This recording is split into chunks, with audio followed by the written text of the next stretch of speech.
Hello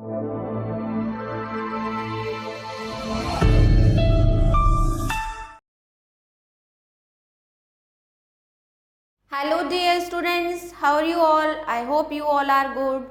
सो students, आज हम पढ़ने जा रहे हैं वाणी पब्लिशर्स की ग्रामर चैंपियंस ग्रेड 6।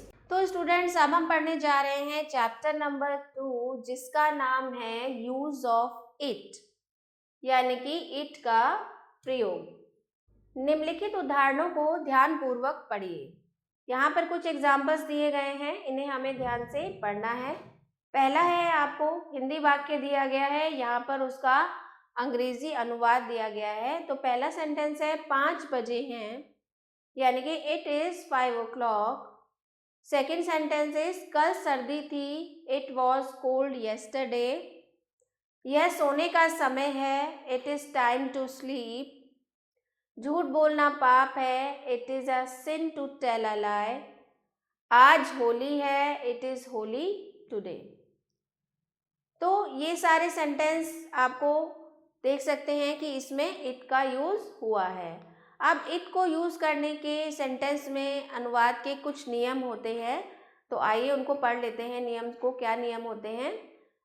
सबसे पहला नियम है, ऐसे वाक्यों का अंग्रेजी अनुवाद सदैव इट से प्रारंभ करते हैं।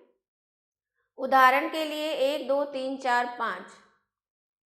तो आपको यहाँ पर 5 सेंटेंस दिए गए हैं। तो इस तरह के वाक्य जब आपके पास आते हैं तो इनकी शुरुआत इट से ही की जाती है। दूसरा रूल है, इट से आरंभ होने वाले वाक्यों का हिंदी अनुवाद करते समय इट का कोई अर्थ नहीं लगाया जाता है। ऐसे वाक्यों में इट को इंट्रोडक्टरी इट कहा जाता है।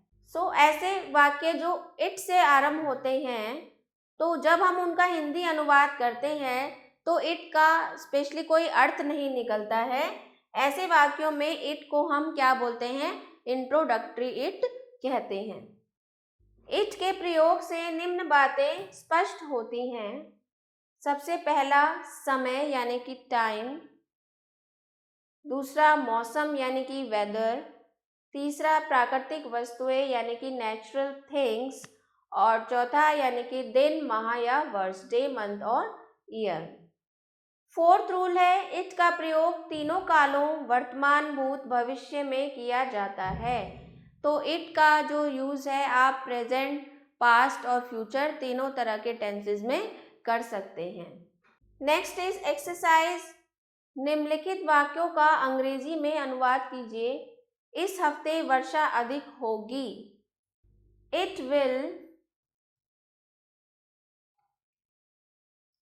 Rain heavily this week.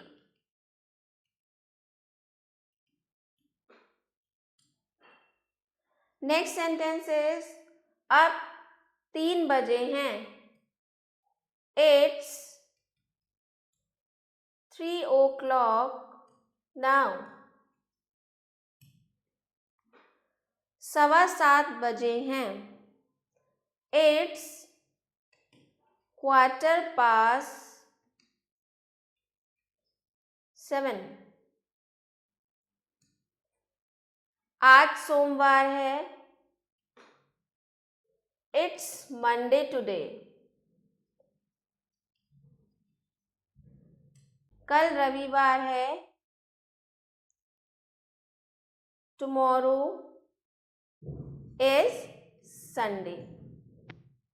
इसी तरह से आज वर्षा होगी। It will rain today. अगला सेंटेंस है, धूम्रपान करना स्वास्थ्य के लिए हानिकारक है। Smoking is injurious to health. Next है, हवा चल रही है, तो इट्स ब्रीजिंग। नेक्स्ट, चोरी करना बुरी बात है। It's a bad habit to steal. कल गर्मी अधिक थी। It was hot yesterday.